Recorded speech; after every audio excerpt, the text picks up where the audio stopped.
I don't understand you, Chris. Nung isang linggo mo lang ako sinagot, tapos sasabihin mo sa akin ngayong quits na tayo? Parang nanlalatang inilapat ni Ferdinand ang likod sa sandalan ng kotse. Nakatikom ang mga labi nito at halatang masama ang loob. Nakataas ang isang kilay na ibinaling ni Cristel ang tingin sa labas.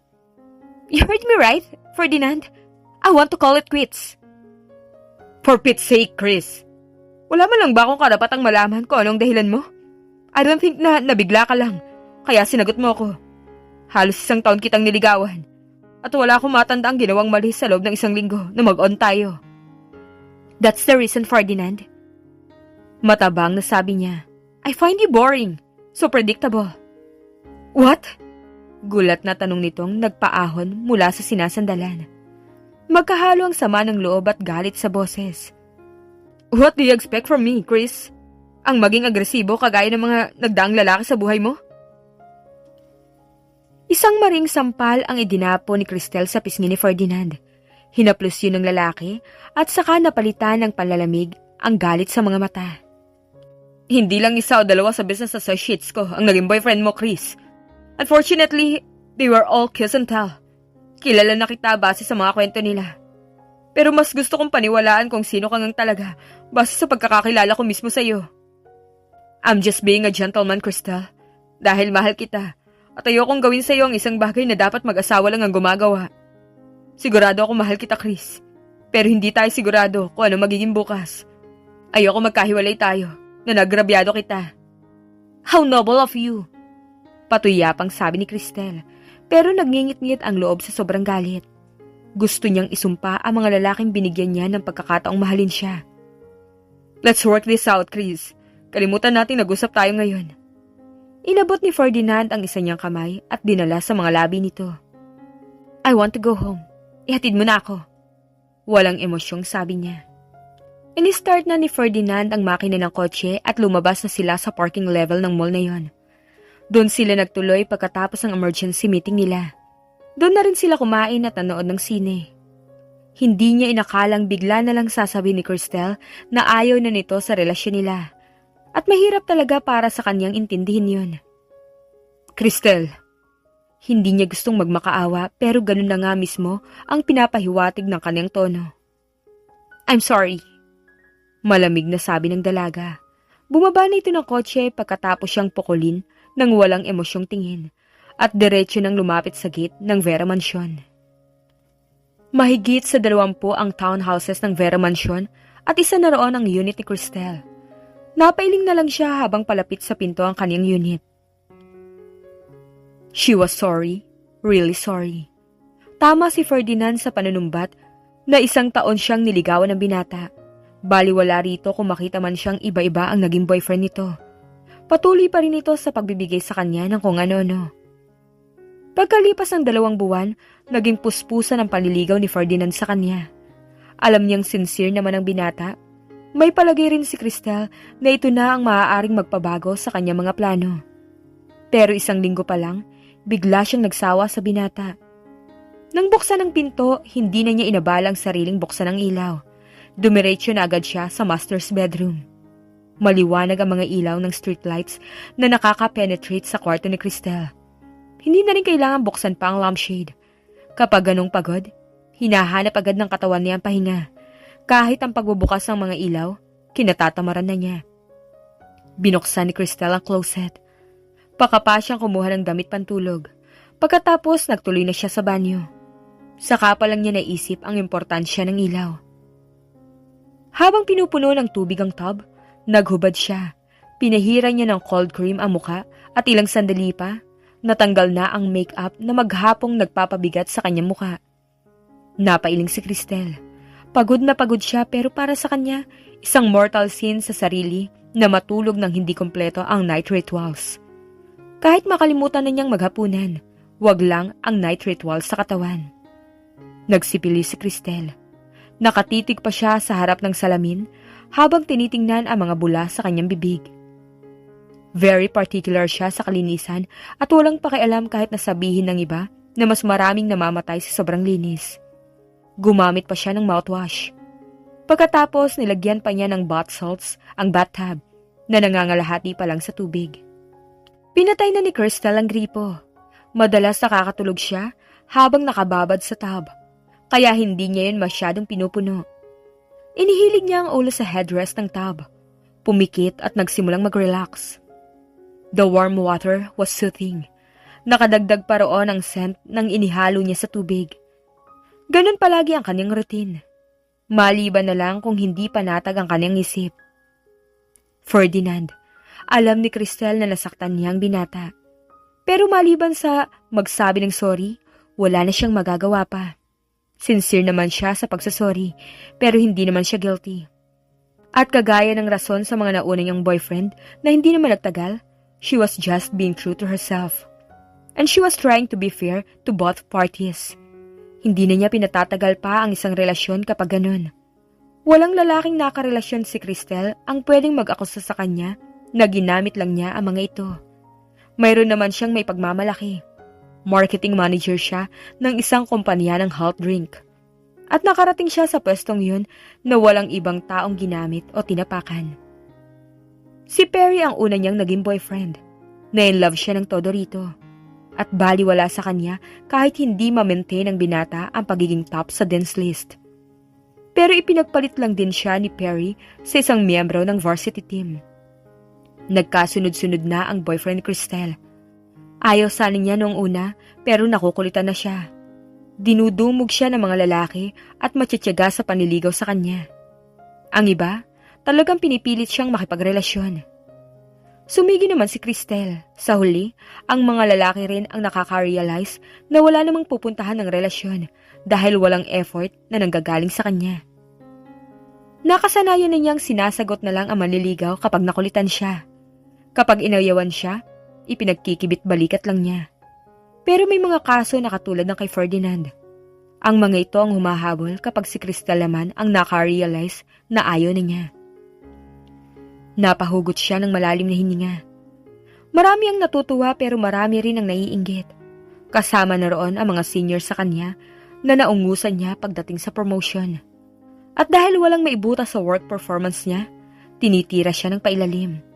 Sinisilip na mga ito ang mga naging boyfriend. Pumikit si Crystal. Nahiling na sana hindi madaldal si Ferdinand tulad ng ibang lalaki. Nakipaghiwalay siya kay Ferdinand dahil alam niyang hanggang doon na lang talaga sila. Gusto niyang mag-relax kaya dapat lang na huwag munang intindihin ang lahat ng iniisip. Napaigtad si Crystal nang magring ang telepono. Iwinagwag niya ang isang kamay para maalis ang tubig at inabot ang extension na malapit lang sa kanyang ulunan. Yes? Listen, Chris. This is about Irene and please hold your breath. Si Annabel ang nasa kabilang linya. Gusto sanang tawanan ni Crystal ang sinabi ng kaibigan, pero kinabahan naman siya. Matalik silang magkakaibigan at bigla siyang nag-alala para kay Irene. What happened to her? Puno ng concern ang kanyang boses. You wouldn't believe this. Irene is... Cut it! Tumili siya. Huwag mo akong patayin sa suspense. Sabihin mo na! Higit pa sa matalik na magkakaibigan ang turingan nila. Pamilya na rin ang turing nila sa isa't isa. Ulila na si Irene, samantalang si Annabel naman mula sa isang broken family. Ang pamilya ni Crystal ay nasa Cebu. Likas siyang independent, kaya namumuhay siyang mag-isa na malayo sa pamilya.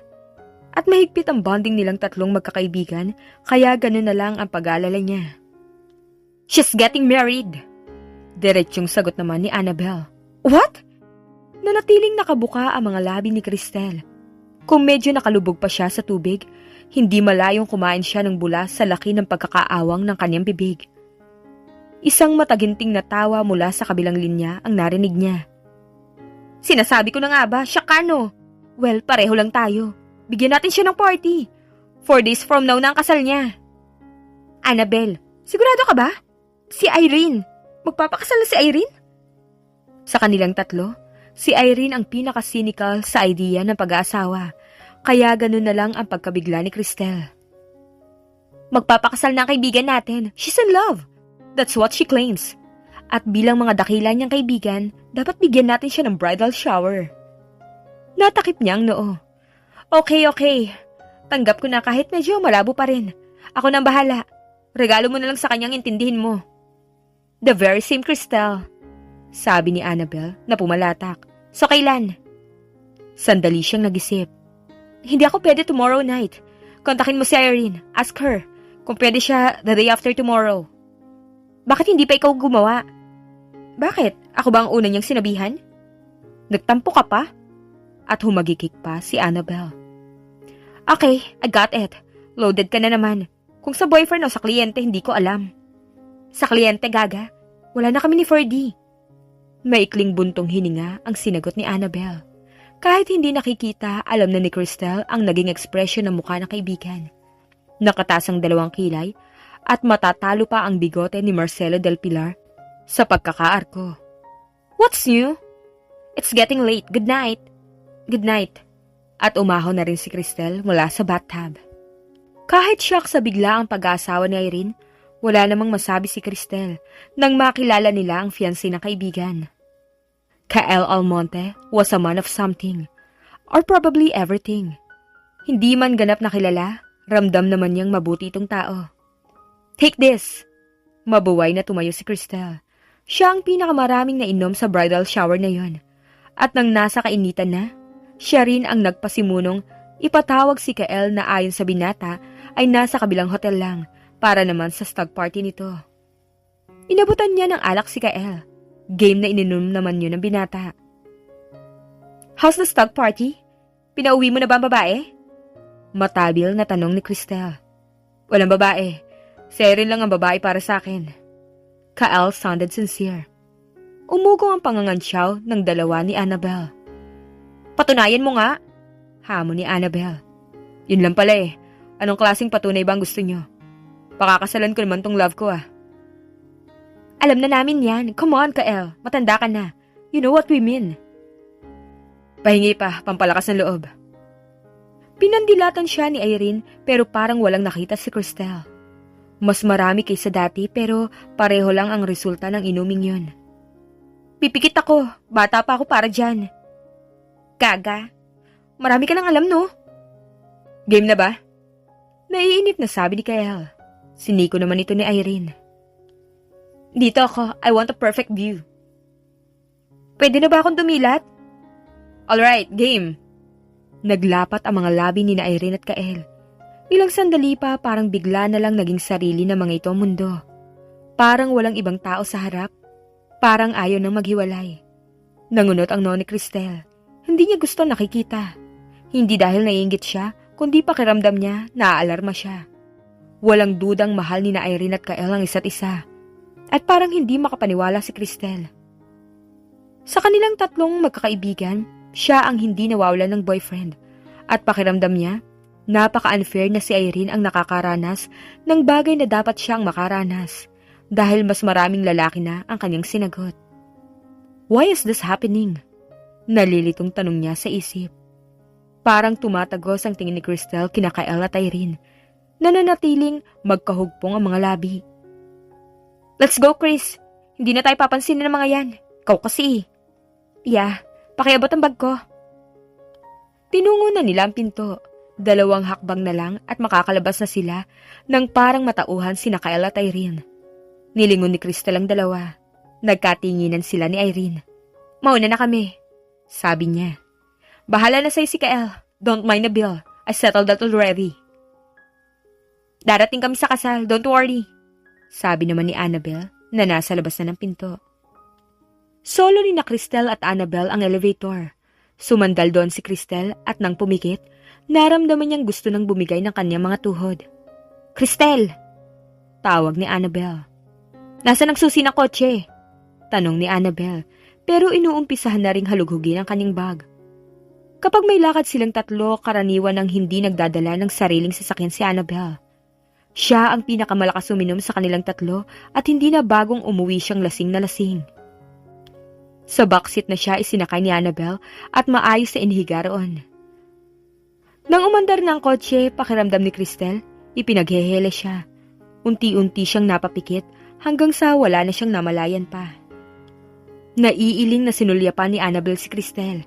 Daig pa ng kaibigan ang tinibang saging. Wala na ang poise sa pagkakahiga sa backseat. Chris, we're here! Mabigat si Cristel. Kahit slim ang build, Siksik naman ang katawan. Nang maisandal ni Annabel ang kaibigan, hinanap naman niya ang susi ng unit bago iniwan si Cristel. Nabuksan na ni Annabel ang unit nang lapitan niya ang isang gwardiya ng townhouse. Kilala na sila ni Irene sa compound at kapag ganun siya ang nagmamaneho ng kotse ni Cristel, alam na ng mga gwardiya na lasing ang kaibigan. "Thank you," sabi ni Annabel sa gwardiya. Kung siyang masusunod, sa kwarto na niya ipapadiretso ang kaibigan. Pero alam nilang likas na maselan si Cristel. Mahigpit ito sa privacy. Sila lang ni Irene ang pinapayagan ni Cristel na makapag-explore sa kwarto nito. Alam na ni Annabel ang gagawin. Pinunasan niya ang kaibigan at bago naman siya matapos, parang nahimasmasan na ito. "Doon ka na sa kwarto mo." Tango lang ang sinagot ni Cristel. Inalalayan nito ni Annabel sa pagtayo. Isinat ni Annabel ang alarm clock ng kaibigan. Otomatikong nagigising ang babae bago mag-alas 8. Pero gusto pa rin niya makasiguro. Routine na rin ang susunod na gagawin ni Annabel. Iiwan niyang bukas ang table lamp, ilalak ang bahay ni Cristel, at iuwi ang kotse sa Cavite. "Ana," paungol na sambit ni Cristel. "Aalis na ako." "Wag." Mahinang protesta nito. "Dito ka na matulog." Ipinagkibit balikat na yon ni Annabel. Alam naman ng kaibigan na hindi yung pwede. Restaurant ang kanyang business at siya mismo ang nagsisimula ng bawat araw sa kanyang negosyo. Madalas siya pa ang kasamang namamalengke para maunang makakuha ng mga sariwang isda at iba pang seafoods. "Good night," sabi ni Annabel. Sigurado naman siyang kinabukasan na magigising si Cristel. Iniwan na niya ito. Kinabukasan, mariing napahawak si Cristel sa kanyang ulo. Nakakatuliro ang nagwawalang ingay ng alarm clock. Palakas pa yun ng palakas habang hindi ini-off. Padabog na pinatayo ni Cristel at pakapang tinungo ang banyo. Tuwing magigising siya na masakit ang ulo dahil sa hangover, isinusumpa niya ang lahat ng klase ng alkohol. At tuwing makakakita naman siya ng kahit isang patak lang, parang gusto naman niya yung sa Irene. Alas 8 pa lang, hindi pa siya late sa trabaho. Nagbihis siya nang marinig ang tunog ng doorbell. Nagsuot siya ng robe at lumabas. "Ate Cristel, good morning!" Boses yun ni Paula, kapatid ni Annabel, na pinag-aaral ng kanyang kaibigan sa Lasal. Nasa kamay nito ang susi ng kotse. Niluwagan ni Cristel ang pagkakabukas ng pinto. "Pasok ka! Mag-almusal ka na dyan at sabay na tayong lumabas. Idadaan kita sa school mo." "Wag na, thank you. 8:30 ang klase ko. Bye." "Good morning, ma'am."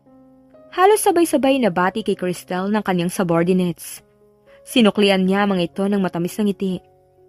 Pero nabura ang ngiti niya nang matanaw ang mesa ng sekretarya niyang si Via na nasa pinto ng kanyang opisina. Nandun si Ferdinand. "Good morning," bati ng binata. "Good morning," matabang na sagot ni Cristel. "What do you want?" "You know what I want. I want you back." "Alam mong ayoko na, Ferdinand. Why don't we just remain friends? Hindi ko naman inaalis sa'yo ang chance na yun ah." "I want more than that, Chris. I'm willing to adjust. I'm willing to wait. Please." Daig pa nito ang nakikipag-bargain. Marahang umiling si Cristel. "I'm sorry, Ferdy. It's over." Napakaibit balikat ang lalaki. Pagkatapos, walang imik na tinalikuran na siya at lumabas. Kaysa isipin si Ferdinand, inabala ni Cristel ang sarili sa pagpirma ng mga dokumento. She checked her schedule. Puno yon. At ang ibig sabihin, magiging occupied na naman siya buong maghapon. "You're impossible!" sabi ni Annabel nang tawagan siya nito sa direct line niya. "Kaninang madaling araw hindi ka na makagulapay. Ngayon nasa likod ka na naman ng mesa mo." "Yan ang bisa na top multi. May supply yata ako nun." "I'll just remind you, bukas na ang kasal ni Irene. Baka mamaya magka-conflict na naman ang schedule mo." "Okay na si sekretarya ko. Na-cancel niya na yung mga ibang meetings ko." "Cristel, hindi ka ba naiinggit? In love na in love ang dalawa, no?" Napatitig siya sa kisame. "Ikaw ang naiinggit. Hayaan mo sila. Darating din sa'yo ang kagaya ni Kael. Dumating na noon, nakaalis na nga eh. At wala akong pakialam kung may darating pang iba o wala na. Masaya na ako sa pagmamanage ng Annabels." Napahalakhak si Cristel. Ganun pala eh. Bakit pa natin sila pinag-uusapan? Basta ako, masaya ako sa career ko. I'm contented. Pero sa sarili, naramdaman niyang kulang yun sa conviction. I just wish her to be happy. Sige na nga, dumadagsa ng customers dito. Bye, marami pa rin akong gagawin eh. Villa Almonte, yan na nga ang kinakael, sabi ni Annabel kay Cristel. Ilang oras din silang nagmaneho papunta roon kung saan gaganapin ang simpleng kasalan ng kanilang kaibigang si Irene. Pinara sila ng isang matandang lalaki. Kayo po ba mga kaibigan ng mapapangasawa ni Senyorito Kael? Magkasabay silang tumango. Tumuloy na po kayo, nandyan sila sa villa. Lumabas kaagad si Irene. Si Cristel ang nagmaneho kaya nauna na si Annabel na bumaba ng kotse. Inayos pa kasi niya ang pagkakaparada ng kotse. Yumuko si Cristel para kunin ang regalo. At nang mag-angat ng ulo, sakto naman ang mabilis sa pagdating ng isang Nissan Terrano. Hindi may pinta ang kanyang itsura dahil sa alikabok.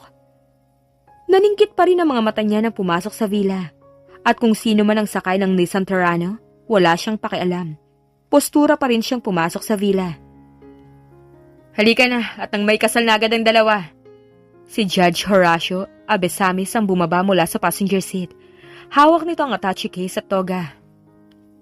Parang wala namang narinig si Alex, ang binatang nag-drive ng Nissan Terrano. Anak siya ng judge at napilitang ipagmaneho ang ama dahil nagkasakit ang driver nito. Nakatutok ang kanyang tingin sa maluwang na pintuan ng villa. Nakita niyang pumasok ang isang babaeng kumikinang sa sikat ng araw ang maputi at makinis na likod. Pare, long time no see ah. Kinamayan ni Alex si Kael. Magkaklase sila sa ilang subjects noong college sa University of the Philippines, Los Baños. Congrats, naisipan mo nang magpakasal. Ngumiti lang si Kael. Alex, this is Irene. Siya ang pakakasalan ko. These are her friends, Annabel and Cristel. Ladies, meet Alexander. Iniabot ni Alex ang kanyang kamay. Ugali na niya yon basta formal siyang ipinapakilala sa babae. Si Cristel ang huli niyang kinamayan. Nagtagal ng ilang segundo ang handshake nila. Ramdam niyang init at lambot ng kamay ng babae. Parang ang hindi niya gustong bitawan yun. Narinig ni Alex na bumati ng hello ang isa. Kung si Irene o si Annabel ay hindi niya alam. Kay Cristel lang napako ang kanyang tingin. Sigurado siyang hindi si Cristel ang nagsalita dahil kulang na lang magdikit ang mga labi nito sa sobrang pagkakatikom. Napangiti si Alex, yung ngiti na alam niyang makaka-attract sa mga anak ni Eva, at siguradong hindi exception si Cristel. Kinukuha siya noong commercial model ng toothpaste. Tumanggi lang siya dahil hindi pabor ang mga abesamis sa TV exposure. Parang ang namalikmata si Cristel, napakurap at iniiwas ang mga mata sa kanya. Lalong tumamis ang ngiti sa mga labi ni Alex. Bumaling siya kay Kael at kunwari hindi na siya interesado sa mga ipinakilalang babae. Kung hindi lang sa announcement ng kanyang amang judge na sisimulan ng ceremony, makikiumpok pa siya dito. Magaling magdala ng usapan si Alex, kaya siguradong hindi siya kaiinisan ng mga babae. Nasa loob sila noon ng library. Nang humarap ang mga ikakasal sa judge, saka palang tinanong si Kael tungkol sa mga witness. Nagulat si Kael. Halata sa ekspresyon ng mukha na nawala yun sa isip nito. Parang ang importante lang sa lalaki ay ang maikasal na. Oh, nandyan na rin lang si Alex. Si Alex na lang ang isa pang witness. Ikaw, Iha, mamili ka ng isa sa mga kaibigan mo. Nagsikuhan sina Cristel at Annabel. Wala namang itulak kabigin si Irene sa dalawa. Nang mapansin na parang namatandang nakatingin si Alex kay Cristel, si Cristel na ang pinili ni Irene. Tumikim si Judge Abesamis at sinimulan na ang pagkakasal. Nakalimutan na ni Cristel ang pag-iingat na huwag maging visible agad ang kanyang wrinkles sa mukha. Minsan pa nga nanunulis ang kanyang nguso. Naiirita na si Cristel kay Alex. Tuwing mapapatingin sa kinaroroonan ng lalaki, nahuhuli niyang nakatingin ito sa kanya. At parang daig pa ni Alex ang isang Boy Scout sa pagiging laging handa. Otomatiko ang ngiting sumisilay sa mga labi nito kapag nagtatama ang mga mata nila. Nainis din si Cristel sa sarili dahil habang naiinis siya kay Alex, dumadalas naman ang sulyap niya sa gawin nito. para tuloy ayaw pumirmi ng kanyang puso sa kanalalagyan nun. Ipinako niyang tingin sa marmol na sahig, pero kahit doon nakatingin, parang mukha pa rin ni Alex ang nakikita niya. Napakakintab kasi ng marmol, pwedeng manalamin. Hindi may kakailang napakagwapo ng lalaki at parang alam na alam nito kung paano gagamitin ang kagwapuhan. Kapag umingiti si Alex, kulang na lang i-anunsyo na wala nang mas gagandang lalaki pa kaysa rito.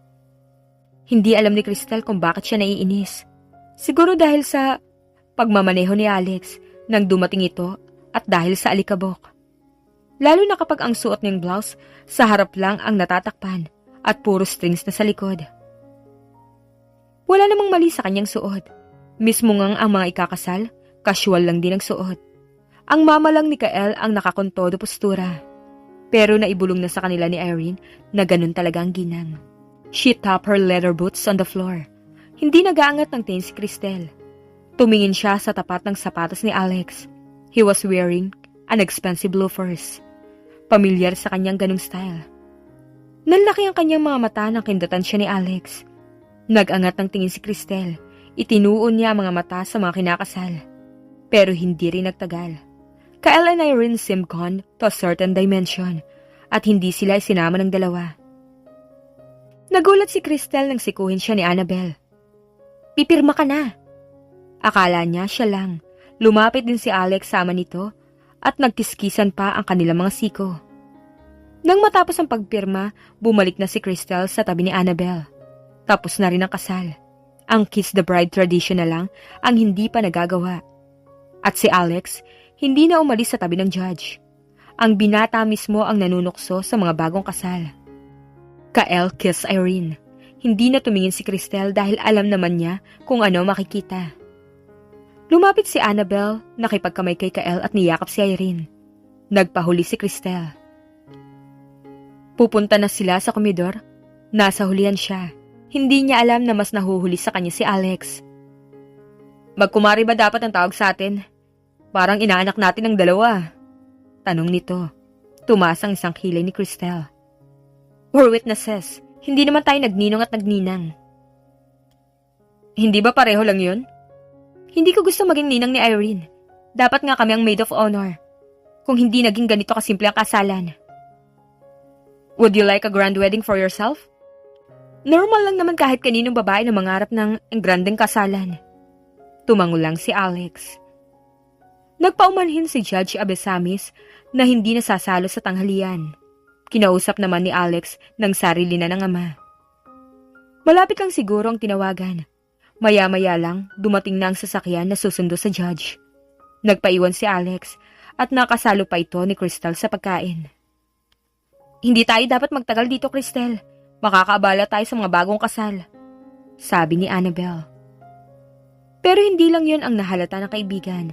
Mukhang nararamdaman din ito ang ibang klase ng tensyon sa pagitan nila ni Alex. Sa Maynila ba kayo uwi? Sumabay na kayo sa akin, paluwas din ako. Maagap na alok ni Alex. May dala kaming sasakyan. Pero pwedeng sumabay sa'yo si Cristel, di ba? Puno ng kahulugang sabi nito. Hindi ba kay Cristel ang dalan yung kotse? Nangasar na sabi ni Kael. Oo nga. Ano naman kasi? Kasi hinihirap ko kay Cristel yan. Paminsan-minsan. Tama, yun nga. Hinihirap ko yan ngayon, di ba Chris? May dadaanan lang ako saglit sa Laguna. Tango lang ang sinagot ni Cristel sa kaibigan. Sa loob-loob niya, sobra ang kanyang pasasalamat. Iniisip na niyang bigyan agad ng ticket si Annabel papunta sa Paris, kahit wala pa ring mapapangasawa.